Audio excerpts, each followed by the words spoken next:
या good morning 12th class. तो अपने 2 पार्ट हो चुके थे इसके, तो नेक्स्ट आगे वाला पार्ट देखते हैं। इट इज़ हिज कर्म, ये उसका कर्म है। हिज डेस्टिनी, उसकी डेस्टिनी है। सेज मुकेश ग्रैंड मदर, ये किसने कही है? ये जो मुकेश ग्रैंड मदर उन्होंने कही है। Who has watched her own husband go blind with the dust from polishing the glass of bangles, जिसने क्या देखा है, अपने हस्बैंड को क्या देखा है, ब्लाइंड होते हुए देखा है।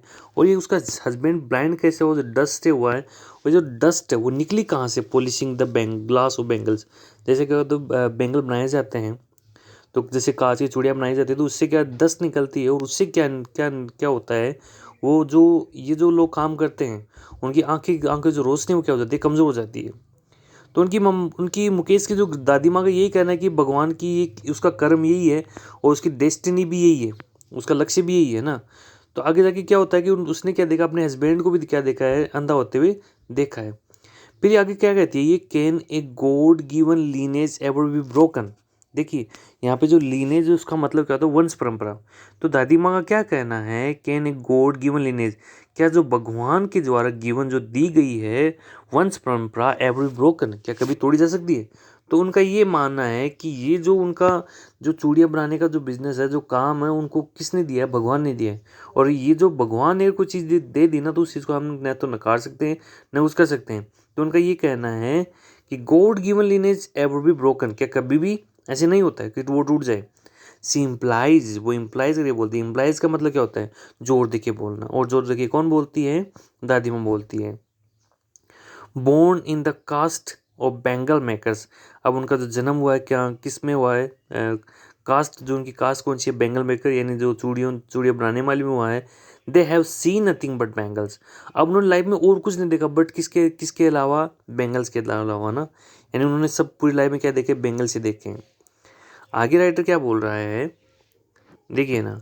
इन द हाउस, यानी अगर घर की अगर बात की जाए, इन द यार्ड, अगर यार्ड के आंगन की बात की जाए, इन एवरी अदर हाउस, हर एक दूसरे घर में, एवरी एवरी अदर यार्ड, हर एक दूसरे के यार्ड में, एवरी स्ट्रीट इन फिरोजाबाद, ये फिरोजाबाद की हर एक स्ट्रीट में स्पाइरल्स ऑफ बेंगल्स आपको क्या मिल जाएंगे? स्पाइरल्स मिल जाएंगे। स्पाइरल्स का मतलब होता है गुच्छा होता है, और गुच्छे आपको किसके मिल जाएंगे? बेंगल्स के मिल जाएंगे। अब इसमें देखो कलर दिया गया है, सनी गोल्ड, यानी जैसे धूप जैसे सुनहरे, पेडी ग्रीन, जैसे धान के खेत होते ग्रीन वैसे कलर। उसके अलावा क्या कर रखा है? रॉयल ब्लू, शाही ब्लू की अगर बात की जाए, पिंक, लगे पिंक की अगर बात की जाए, पर्पल आपको मिल जाएगा। Every colour born out of the 7 colours of the rainbow, यानी हर एक कलर जो आपको क्या किससे निकलता है?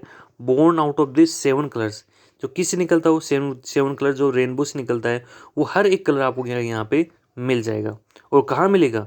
यानी फिरोजाबाद की स्ट्रीट की बात की जा रही है। और कौन से कलर की बात की जाए? रेनबो में जो भी कलर है वो आपको यहाँ पे मिल जाएगा। आगे राइटर क्या कहता है, lie in the mounds in the unkempt yard, वो कहते हैं कि ये वहाँ पड़े रहते हैं। वो किस में पड़े रहते हैं? माउंट्स में, ढेर में पड़े रहते हैं।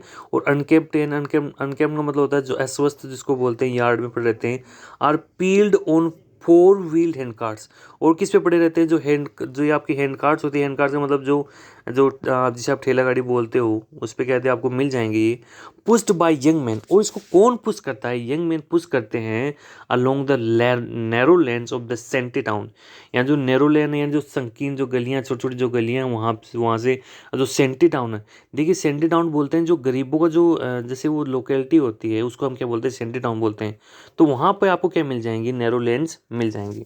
इसके अलावा क्या कह रहा है ये, एंड इन द डार्क हटमेट्स, और डार्क हटमेट्स की बात की जाए, यानी जो उनकी जो झोपड़ियाँ हैं जो कैसी हैं? डार्क, जहाँ पे अंधेरा होता है। Next two lines of the flames of flickering oil lamps, और उसके सामने आपको क्या मिल जाएंगे? जो फ्लेम्स हैं, जो आग है, जो क्या कहती है? फ्लिकरिंग करती है, जिसमें ये टिमटिमाती है। ऑयल लैम्प्स, यानी ऑयल लैम्प्स के सामने सिट बॉयज एंड गर्ल्स, यानी आप वहाँ पे कौन बैठा रहता है? बॉयज एंड गर्ल्स कहते बैठे रहते हैं with their fathers and mother, किसके साथ में? फादर्स और मदर के साथ बैठे रहते हैं ना। Welding pieces of coloured glass, और वो क्या करते हैं? वेल्ड करते हैं, यानी जोड़ते हैं। वो क्या जोड़ते हैं? Piece of colour glass, and जो छोटे छोटे जो ग्लास है उनको क्या चूड़ियाँ बनाते हैं इनटू सर्किल ऑफ बैंगल्स, और क्या बना देते हैं? बैंगल में बना देते हैं। Their eyes are more adjusted to the dark than to the light outside. अब देखिए उनकी जो आंखें हैं ना वो क्या है, बहुत ज़्यादा एडजस्टेड है, यानी वो जितना अंधेरे में देख सकते हैं उतना ज़्यादा वो क्या है, किस में नहीं देख सकते, उजाले में नहीं देख सकते, है ना, कि उनको क्या हो चुकी, हैबिट हो चुकी है उस चीज़ की।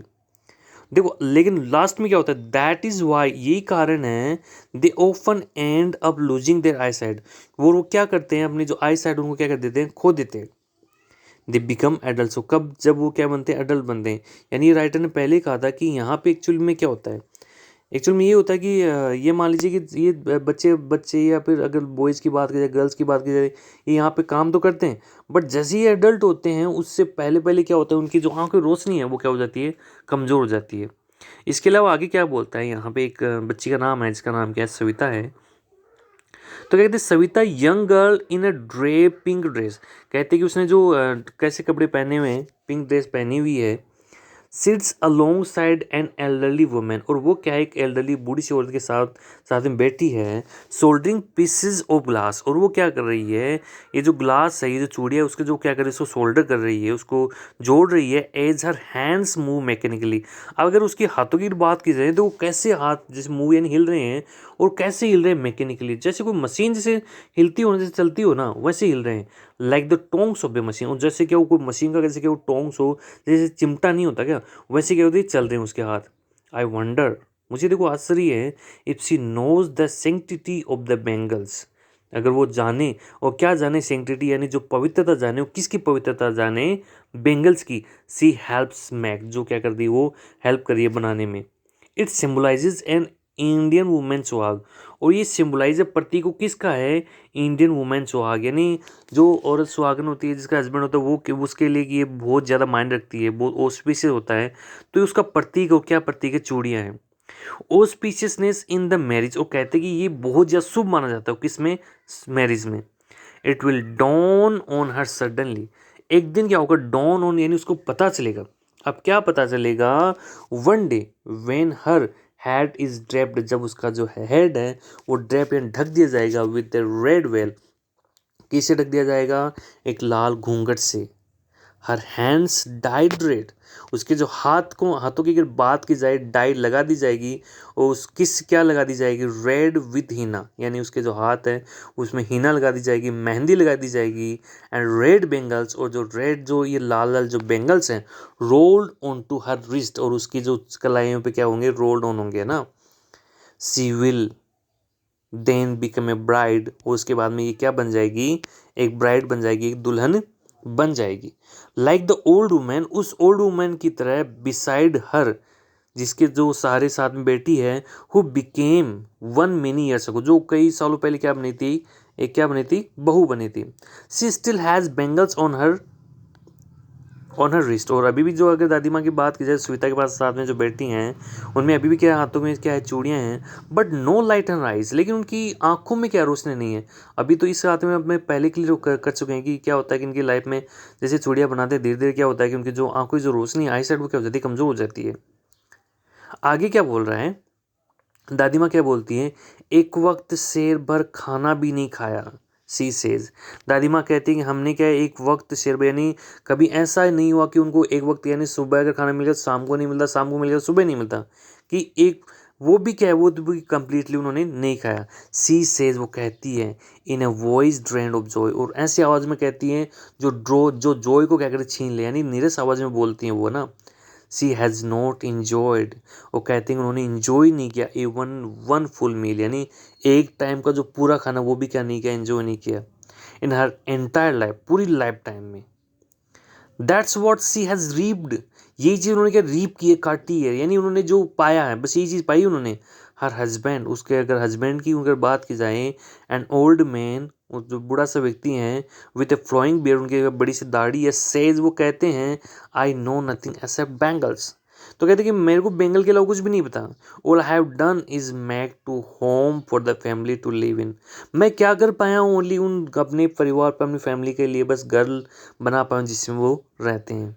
हियरिंग, ये सुनते हुए, वन वंडर्स, कोई भी आशा कर सकता है, if he has achieved what many have failed in their life time, कि क्या उन्होंने वो चीज़ पा ली है जिनमें कई लोग क्या हो चुके हैं, फेल्ड हो चुके हैं। वो पता है फेल्ड क्या, ये रूफ ओवर हिज हेड, उनके सर पे क्या है, छत है।